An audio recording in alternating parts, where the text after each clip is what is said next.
The first time I kissed Mia Thornton, there were 40 crew members watching, 3 cameras rolling and a director yelling "cut" 5 seconds after our lips met. It was supposed to be acting. A scene in the indie film we'd been shooting for 6 weeks, playing star-crossed lovers in a period drama set in 1920s Paris. The script called for a passionate kiss in a rain-soaked alley, our characters finally surrendering to feelings they'd been denying for months. But when Mia's mouth touched mine and her hand came up to cut my face exactly like the blocking prescribed, something shifted inside me. The cameras kept rolling for 3 full seconds after cut before someone shut them off. 3 seconds where Mia didn't pull away and neither did I. Both of us frozen in that kiss like we'd forgotten it wasn't real. When we finally broke apart, water dripping from our hair and our breathing ragged, the look in her eyes told me she'd felt it too. That this wasn't acting anymore. Tell me where you're watching from. Drop your city in the comments below, and if stories like mine resonate with you, please hit that subscribe button. Your support helps this channel reach people discovering that sometimes the lines between performance and reality blur in ways you never expected. My name is Olivia Blake, and 6 months ago I thought I had myself completely figured out. I was 27, a working actress with a handful of indie films and TV guest spots on my resume. Recently out of a 3-year relationship with a fellow actor named David, the breakup had been amicable. We'd grown apart, wanted different things, remained friends. I'd spent the months after focusing on my career, auditioning constantly, and when I booked the lead in City of Lights, a period lesbian romance set in 1920s Paris, I was thrilled. It was the biggest role I'd ever landed. What I didn't expect was Mia Thornton was 30. Openly queer since her early 20s, and one of the most talented actresses I'd ever worked with. She'd done theater in London, a few critically acclaimed independent films, and had a reputation for being intensely committed to her craft. When I met her at the first table read, I was immediately intimidated. She had this presence, this quiet confidence that filled whatever room she walked into. Dark hair cut in a sharp bob, striking hazel eyes, and a way of looking at you that made you feel like she was seeing every thought you'd ever had. "Olivia," she said, shaking my hand after the read-through. "Your audition tape was beautiful. I'm excited to work with you." Her voice was lower than I'd expected, warm with a slight British accent that made everything she said sound more interesting. "Thank you. I loved your work in Decos. You were incredible. That's kind of you." A small smile touched her lips. "Though I should warn you, I'm very hands-on with rehearsals. I like to work scenes until they feel lived in, not performed. I hope that's okay. More than okay. I want this to be as good as it can be." "Good." She held my gaze for a beat longer than necessary. "Then we're going to get along beautifully." The first week of shooting was standard. We'd film our individual scenes, do costume fittings, work with the director on character development. But it was the second week, when we started filming our scenes together, that things shifted. Our characters, Claire and Margot, were 2 women in 1920s Paris navigating a forbidden love affair. The whole film was about the tension between desire and societal expectations, secret glances and stolen moments, the agony of loving someone you couldn't claim publicly. Mia threw herself into it completely. During our first rehearsal of an intimate scene, she suggested we spend time together outside of filming to build chemistry. "Our characters have known each other for months by this point in the story," she explained as we sat in her trailer going over lines. "They have history, inside jokes, a whole language between them. We need to create that. What did you have in mind?" I asked. "Dinners, walks, conversations about nothing in particular. Getting to know each other as people, not just scene partners." So we did.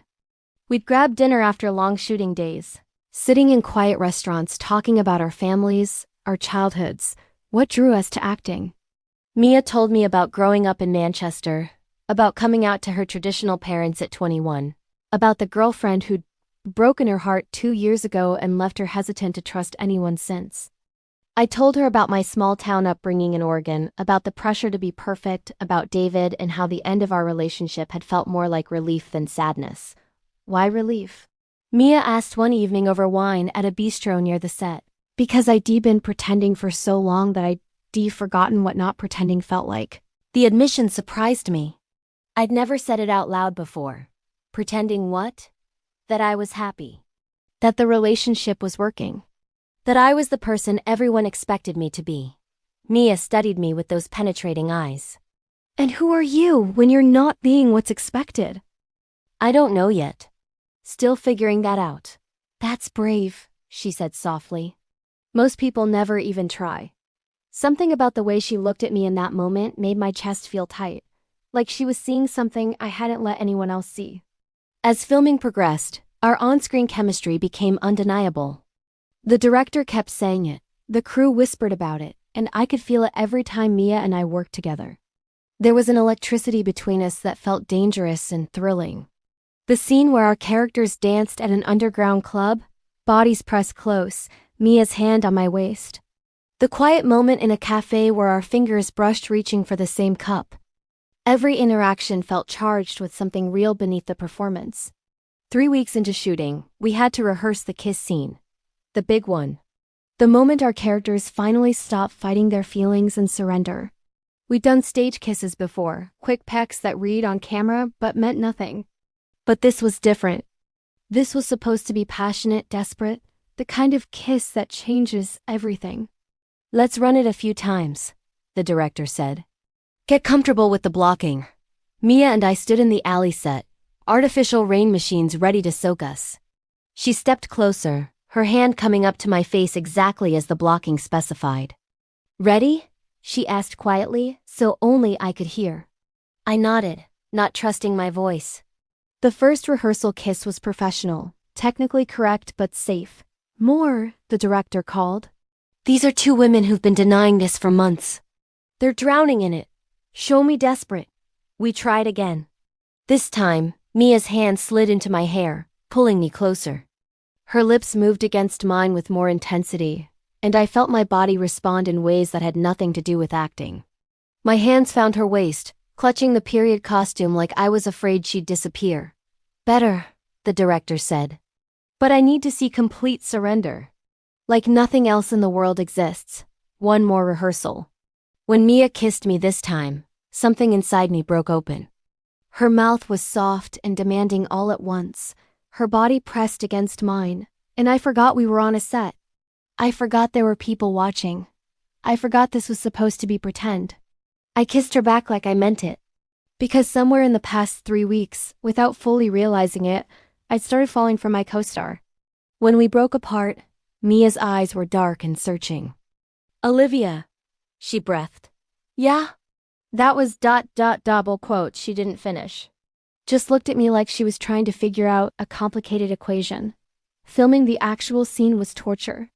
We did 7 takes, each one more intense than the last. By take 5, I wasn't acting anymore.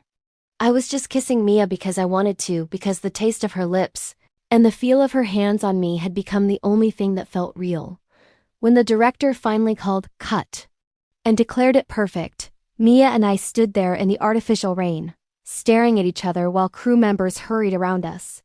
We should talk, she said quietly. Yeah, we should. But neither of us moved. My trailer? After we wrap tonight? Okay. I spent the rest of the filming day distracted and anxious. What was I feeling? I'd never been attracted to women before. At least I'd never let myself acknowledge it. But now, thinking about Mia, I couldn't deny it anymore. The way my pulse quickened when she walked into a room. The way I looked forward to our dinners more than anything else in my week. The way kissing her had felt like coming home to something I didn't know I'd been missing. That evening, I knocked on Mia's trailer door with my heart hammering. She opened it, having changed out of her costume into jeans and a soft sweater. Come in. I stepped inside, and she closed the door behind me. We stood there in the small space, the air thick with everything unsaid. I need to tell you something, Mia started. And if I'm reading this wrong, please stop me. But Olivia, these past few weeks working with you I haven't been able to stop thinking about you. And today, when we filmed that scene, I wasn't acting. That was real for me. My breath caught. It was real for me too. Really? She looked vulnerable suddenly, uncertain in a way I'd never seen. Mia, I've never felt this way about a woman before. I didn't know I could. But you've completely turned my world upside down. What are you saying? I'm saying that I think I'm falling for you. And I don't know what that means about me or my sexuality or anything really. All I know is that being with you feels right in a way nothing else ever has. She stepped closer, her hand reaching for mine. I don't want to be an experiment. I won't be someone's questioning phase that ends badly. You're not.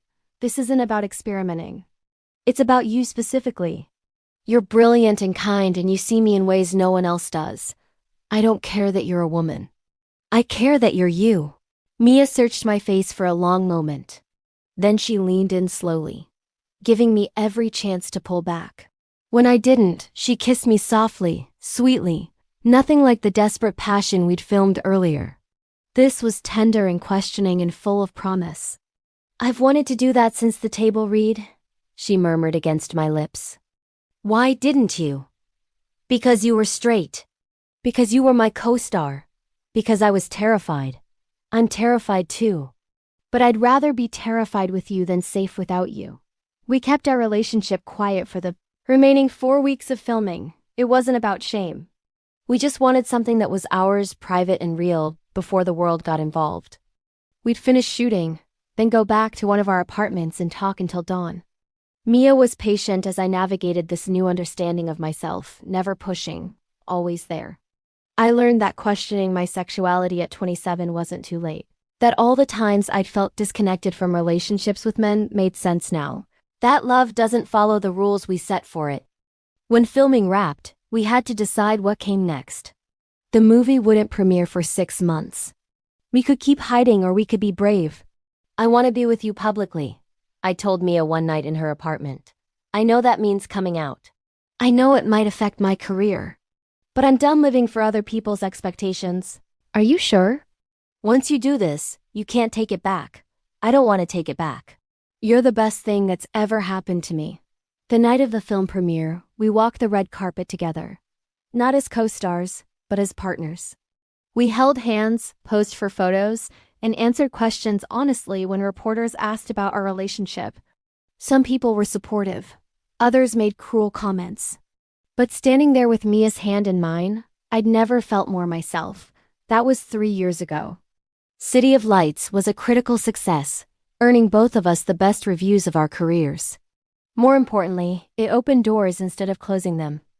I've worked steadily since, playing queer characters and straight ones, proving you don't have to hide to be hireable.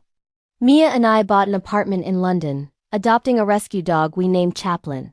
We're engaged now, planning a small wedding next fall. Sometimes I think about that kiss scene the moment everything changed. How terrifying it was to feel something real in the middle of pretending. But that's the thing about acting.